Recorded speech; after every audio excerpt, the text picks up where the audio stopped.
धन्यवाद पिता, धन्यवाद परमेश्वर। Thank you Jesus. Worship you father, worship you Jesus, worship you Holi spirit. Hallelujah. धन्यवाद धन्यवाद धन्यवाद।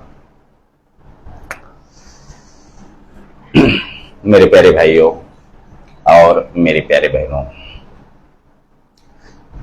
एमएमबी लातूर इस फेसबुक पेज के ऊपर जितने भी भाई मुझे इस वक्त देख रहे हैं, जो भी बहन मुझे इस वक्त देख रही है, मैं आप सभी का प्रभु यीशु मसीह के मीठे और मधुर नाम में बहुत बहुत और बहुत स्वागत करता हूं। और मेरे प्यारे भाइयों, मेरे प्यारे बहनों, आप जानते हैं जो टॉपिक मैं चला रहा हूं, हमारे प्यारे प्रभु यीशु मसीह के स्वर्ग से इस पृथ्वी पर आने के उद्देश्य, इस टॉपिक को मैं ले रहा हूं। और इसके लगभग 25 सरमन पूरे हो गए, यानी कि 25 बातें हमने पूरी कर ली है। आज 26वां सरमन यानी 26वीं बात और उद्देश्य, इस विषय को आज हम देखकर जानकर लेने वाले हैं।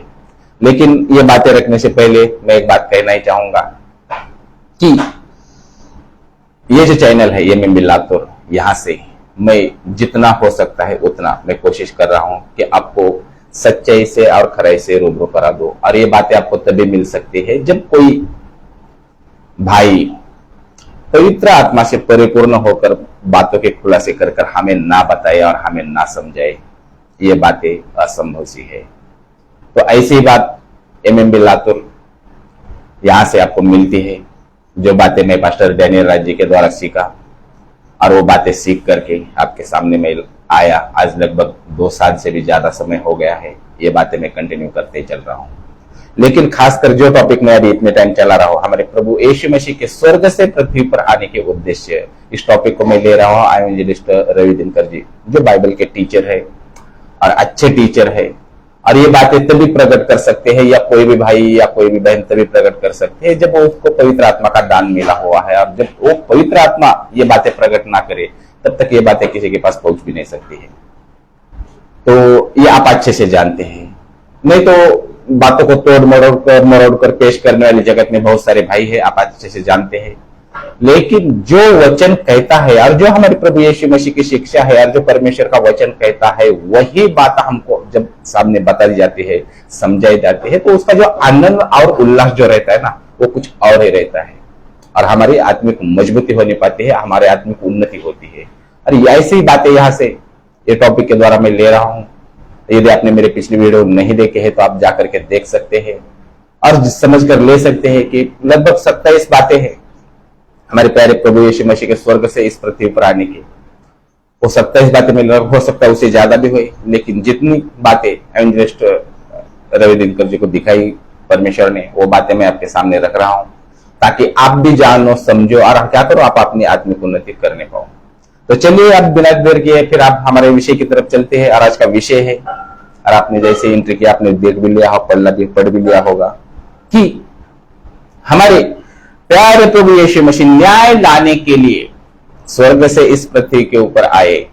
इस विषय को आज हम जान कर लेने वाले हैं। और इस बात को हम, और ये 26वां सरमन है, या आज इसको पूरा करेंगे। और बस अभी और एक ही बच गया है, उसके बाद एक नेक्स्ट नया टॉपिक में स्टार्ट करने वाला हूं, ये मैं लास्ट में आपको बता दूंगा। तो चलिए आज के विषय को स्टार्ट कर देता हूं कि हमारे प्यारे प्रभु यीशु मसीह न्याय लाने के लिए स्वर्ग से इस पृथ्वी के ऊपर आए। और ये वचन आपको अगर पढ़ना है तो यूहन्ना की किताब अध्याय 9 वचन 39 से लेकर 41 तक आप पढ़ सकते हैं।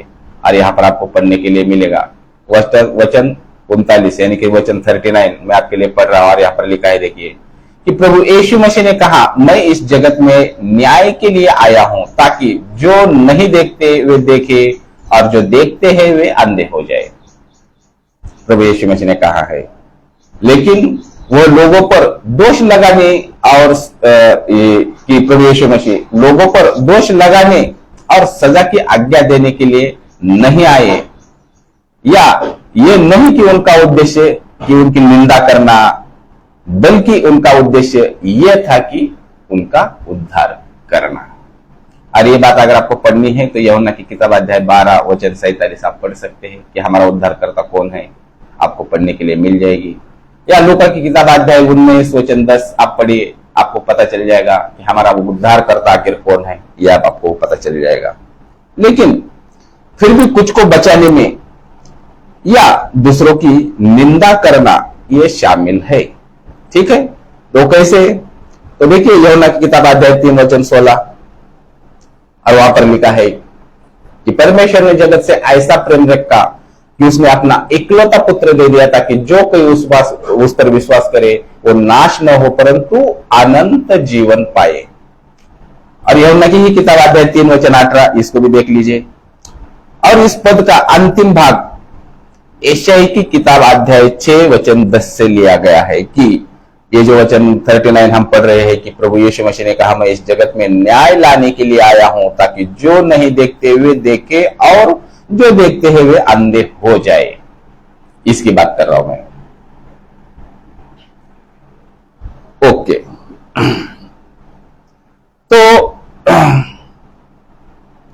जो नहीं देखते हैं मतलब वे लोग जो जानते हैं कि वे आत्मिक अंधकार में हैं।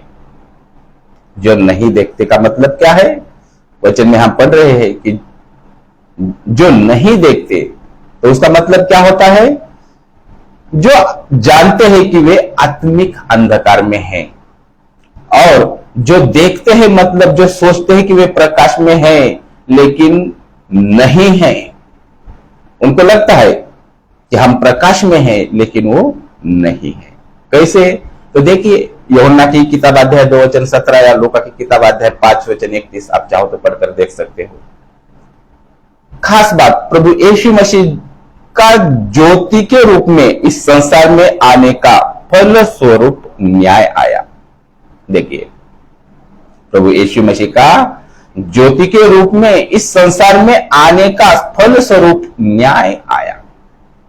कहां लिखी है बात? तो पढ़िए वचन 3 अध्याय 3 और वचन 17 से लेकर 21 तक आपको वहां पर पढ़ने के लिए मिल जाएगा।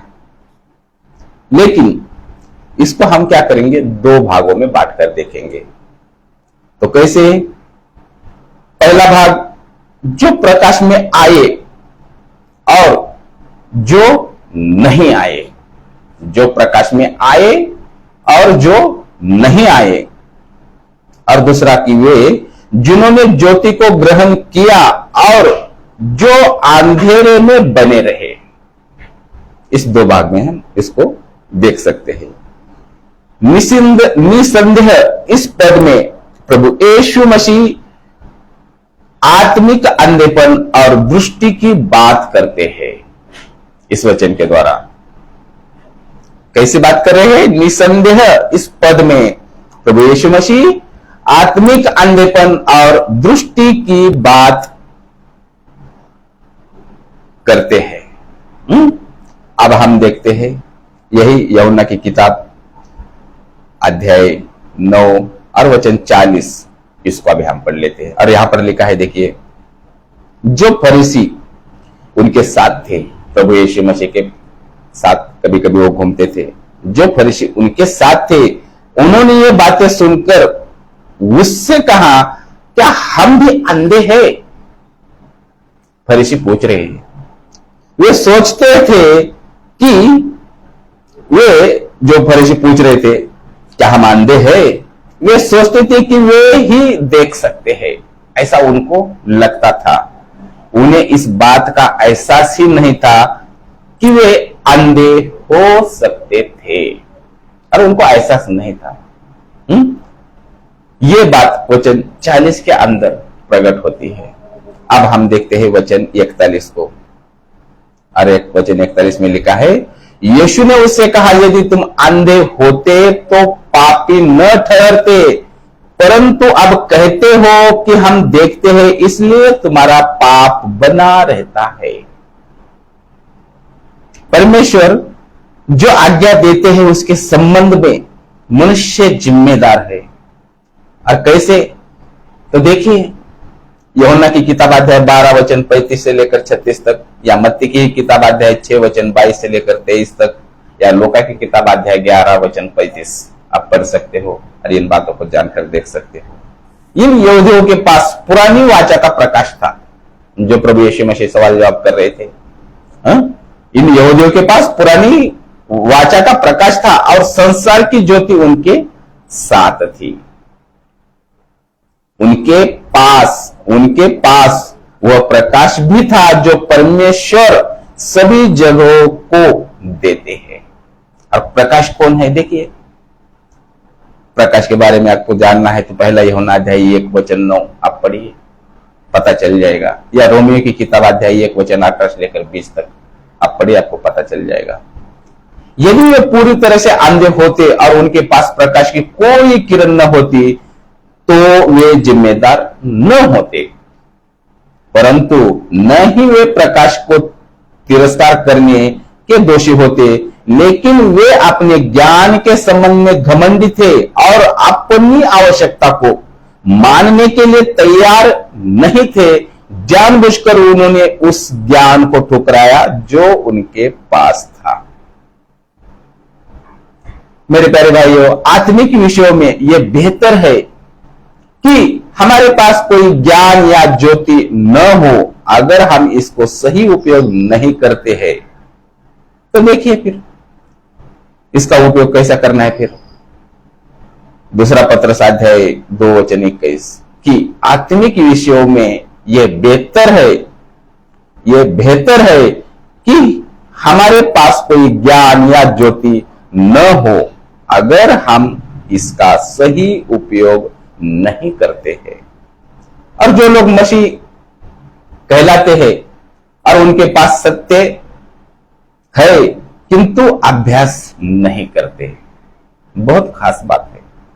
जो लोग मसीह है और कहलाते हैं उनके पास सत्य है किंतु अभ्यास नहीं करते, वे उन लोगों की तुलना में अधिक दोषी है। बहुत खास बात है। जिन्होंने प्रभु यीशु मसीह के विषय में कभी नहीं सुना।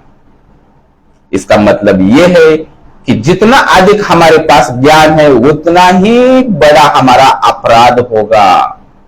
गौर से सुनिए, इसका मतलब क्या है कि जितना अधिक हमारे पास ज्ञान है उतना ही बड़ा अपराध होगा यदि हम उस ज्ञान के अनुसार नहीं चलते। तो मेरे प्यारे भाइयों, इतनी खास बातें प्रकट हो रही है, देखिए इन वचनों के द्वारा। अगर हम संदर्भ से पढ़े तो इस अध्याय में एक गरीब अंधे व्यक्ति की बात हो रही है। आप चाहो तो पढ़कर देख सकते हो, जिसे हमारे प्रभु यीशु ने चंगा किया। फरीसियों ने हमारे उद्धारकर्ता के साथ लगभग सभी जगहों पर भाग भी लिया। जहां से वह गया था उससे कुछ, यानी कि उससे कुछ पकड़ने के लिए जहां वे उस पर आरोप लगा सकते थे, उसको पकड़े, उसके ऊपर आरोप लगा सके।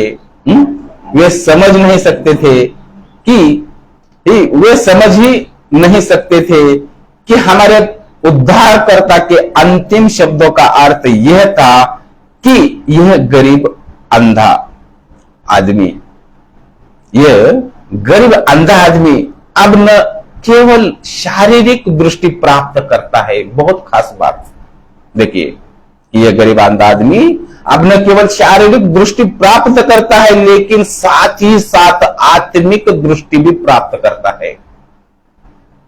नहीं समझ पा रहे थे वो लोग, जिसके द्वारा उसने महसूस किया कि प्रभु यीशु मसीह परमेश्वर का पुत्र था, सच्चा मसीह और दुनिया का उद्धार करता। वह उन लोगों का एक उदाहरण था जो पहले नहीं देख रहे थे, और यह कि उनके स्वामी उन लोगों का उदाहरण थे जिन्होंने इस संसार के प्रकाश को देखा लेकिन सच्ची ज्योति को नहीं देखा, जो आत्मिक रूप से अंधे थे।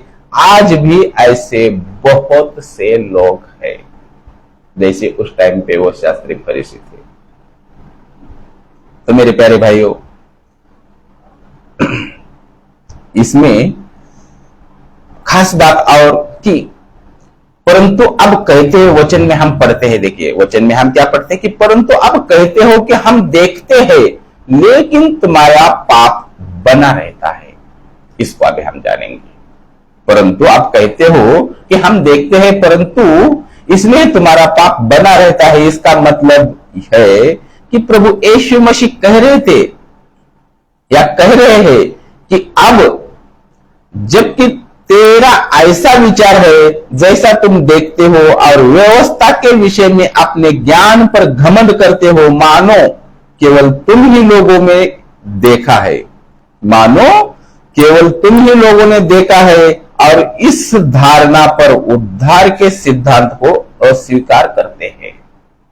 देखिए, इसलिए तुम्हारा पाप बना रहता है, उसमें तुम न केवल पाप का दोषी ठहरते हो वरन तुम्हारा पाप तुम में बना रहता है और इसलिए तुम्हें क्षमा नहीं किया जाता और इसलिए तुम पर और जितने भी ऐसे हैं उन लोगों पर परमेश्वर का न्याय आता है। तो मेरे प्यारे भाइयों, मेरे प्यारे बहनों, यूहन्ना की किताब अध्याय 9 और वचन 39 से लेकर 41 तक, इनको आज हमने जाना है, पढ़ कर लिया है, समझ कर लिया है और इस प्रकार हमारे प्यारे प्रभु यीशु मसीह न्याय लाने के लिए स्वर्ग से इस पृथ्वी के ऊपर आए। इस बातों को अभी हमने जान कर लिया, समझ कर लिया। और यदि लास्ट वाली बातें, लेकिन उससे कि प्रेमी परमेश्वर इस प्रेम संदेश के द्वारा हम सभी को बहुत बहुत और बहुत आशीष दे। आमीन। और मेरे प्यारे भाइयों, मेरे प्यारी बहनों, ये जो सरमन अभी हमने लिया है, इस सरमन से रिलेटेड आपका यदि कोई भी प्रश्न हो और आप जानना चाहते हैं, समझ कर लेना चाहते हैं, कोई बात आपके समझ में नहीं है और आपको जानना है और समझना है, तो आप इसी YouTube चैनल के ऊपर Bible teacher evangelist Ravi Dinkar ji, इनका नंबर आपको मिल जाएगा। बाइबल का आपका कोई भी प्रश्न हो आप पूछ सकते हैं। उसके ठीक आगे मैं बंडू कामले, मेरा भी नंबर आपको वहां पर मिल जाएगा और आपका जो भी प्रश्न हो आप हमसे पूछ सकते हो और जो भी बात समझ में नहीं है जान कर ले सकते हो, समझ कर ले सकते हो और आप अपनी आत्मिक उन्नति करिए। बाइबल से आपका कोई भी प्रश्न हो और यदि आपको उसका उत्तर चाहिए तो Bible teacher evangelist Ravi Dinkar ji, आप उनसे बात कर सकते हो, उनको पूछ सकते हो या मुझसे भी फोन कर सकते हो। यदि आप मेरे को फेसबुक पे देख रहे हो तो फेसबुक के ऊपर मेरा नंबर है, आप मुझसे डायरेक्ट बात करिए। आपका जो भी प्रश्न रहेगा उसका मैं पूरा उत्तर देने का पूरा प्रयास करूंगा और एनी टाइम जब आपका मन करे तब आप कॉल कर सकते हैं। ऐसा कोई दिक्कत नहीं है, कोई परेशानी नहीं, लेकिन आपके प्रश्नों के उत्तर हम अवश्य देंगे, 100% देंगे। बाइबल पढ़ते वक्त आपको जो भी बातों का आपको दिक्कत आता है या जो भी मन में आपके सवाल खड़ा हो जाता है और उसको जानना है और समझ कर लेना है, तो आप बेझिझक अवश्य आप कॉल करिए और अपना जो भी प्रश्न है आप जान कर लीजिए। ये और इस सरमन से जो भी रिलेटेड आपका प्रश्न हो आप बेझिझक पूछिए और जान कर लीजिए, ताकि आप अपना जो भी मन में कंफ्यूजन है उसको प्रभु क्योंकि हमारा परमेश्वर कैसा गड़बड़ी का परमेश्वर नहीं है, तो आपके मन में गड़बड़ी रहने की कोई सवाल ही नहीं है। आपका जो भी कंफ्यूजन हो, जो भी परेशानी हो, बेझिझक कॉल करिए और पूछिए, आपको 100% उसका उत्तर दिया जाएगा। और मैं लास्ट में यही कहूंगा, यदि आपको ये वीडियो अच्छा लगता है तो अपने भाइयों तक, अपने दोस्तों तक इसको शेयर करिए और कोई भी बात आपको ये वीडियो अच्छा लगता है तो फेसबुक पर या यूट्यूब चैनल पर आप अपना कमेंट जरूर करिए या आपका जो भी प्रतिक्रिया है आप दे सकते हैं, या थंब के रूप में या जैसा प्रभाव आपको मन में डाले वैसा आप कर सकते हैं। तो चलिए मिलते हैं नेक्स्ट वीडियो में। आज नेक्स्ट टॉपिक है हमारा, और लास्ट बात रह गया है, वो बात में मैं पूरा कर लूं कि देखिए हमारा आखिरी सरमन है कि हमारे प्रिय प्रभु यीशु मसीह अपने लोगों की तरह बनने के लिए आए। बहुत जबरदस्त बातें है इसके अंदर, आपको जानने के लिए, सीखने के लिए, समझने के लिए और अपनी आत्मिक उन्नति आप करने पाएंगे। कि वापस में बताता कि हमारे प्रिय प्रभु यीशु मसीह अपने लोगों की तरह बनने के लिए स्वर्ग से इस पृथ्वी पर आए। इस विषय को हम जानकर लेने वाले हैं और इसके बाद फिर हमारा एक टॉपिक जो मैंने आपको शुरुआत में बोला भी है कि परमेश्वर से प्रेम रखना क्या है, इस विषय को मैं स्टार्ट करने वाला हूं। बहुत जबरदस्त बातें हैं, लगभग 300 से आगे इसके ऊपर सरमन रेडी हो जाएंगे, 300 से भी ज्यादा। और आप इन बातों को जब जानेंगे, इन बातों को जब समझेंगे, मैं दावे के साथ कहता हूं आप 100% आपकी आत्मिक उन्नति करने पाएंगे। ये जबरदस्त टॉपिक चलने वाला है, बहुत अद्भुत बातें हैं और ये बातें वही प्रकट करवा के दे सकता है जो परमेश्वर की आत्मा की अगुवाई में चलता है। जब पवित्र आत्मा सहायता करता है तभी इन बातों के खुलासे होते हैं और ऐसे 300 से भी ज्यादा बातें आपको यहाँ से सीखने के लिए मिलने वाली है, समझने के लिए मिलने वाली है। तो ये मैं यही कहना चाहूंगा, मेरे फेसबुक पेज पे ऊपर आप फॉलो करिए, या यूट्यूब चैनल पर देख रहे हैं तो मेरे इस यूट्यूब चैनल को आप सब्सक्राइब करिए। प्रभु आप सभी को बहुत बहुत आशीष दे। आमीन।